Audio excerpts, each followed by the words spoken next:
How's it going, you crazy kids in YouTube land?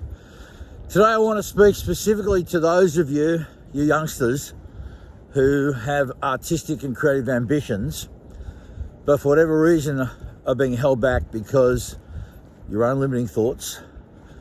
Maybe you've got parents who are well-meaning and don't see the arts as a valid career path. Maybe society's telling you it's not a good way to go. I can tell you that I can relate. As a teenager, I had big dreams of wanting to be in the music industry. I had no idea how I was going to get into it. I had no connections, I had no money, nothing. And my dad, who I understand now was very well-meaning, I thought he was trying to hold me back, but his intentions were good, felt that I would be better off going to do something like a law degree, and that way I could make a lot of money, and I could afford to buy hi-fi and records and all that music paraphernalia.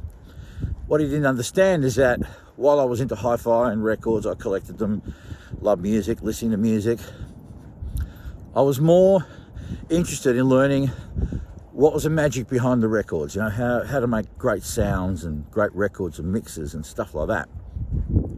Couldn't wrap his head around it. And so I just went hell for leather at it. Despite what society told me, despite what my father told me, as well-meaning as it all was. So I'm just going to implore you to carry on with your ambition. Now, I want you to know that along the way, I had to do lots of part-time jobs. In fact, 21 years, I held down all kinds of jobs to manage to pay my way as I was building my business. I'm not saying that that's going to be your timeline, but there's a long road ahead for you if you have any ambition of wanting to have a meaningful or full-time career in the arts.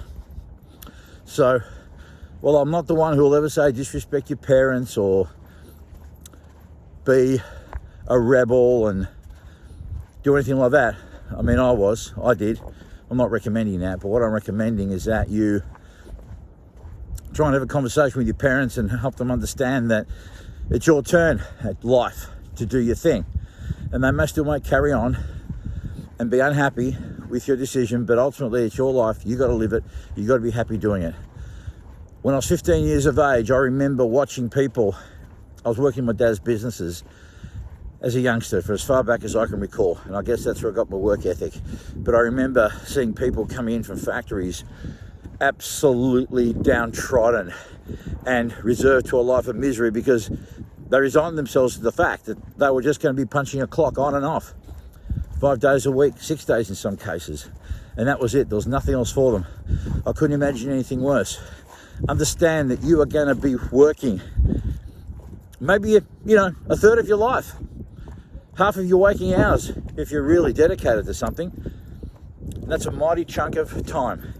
So logic tells me you better love what you do if you're going to be doing work.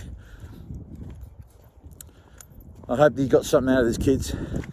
If you like this video, please like, subscribe, share it with a friend. I am very committed to trying to help you kids find your way in life, especially those of you who are of an artistic or creative type. It's a hard journey, but it is a worthwhile and satisfying one once you get there. All right, I do love you crazy kids. Please remember, be nice to each other, but more importantly, be nice to yourselves, and we'll see you when I've got something else maybe relevant to say.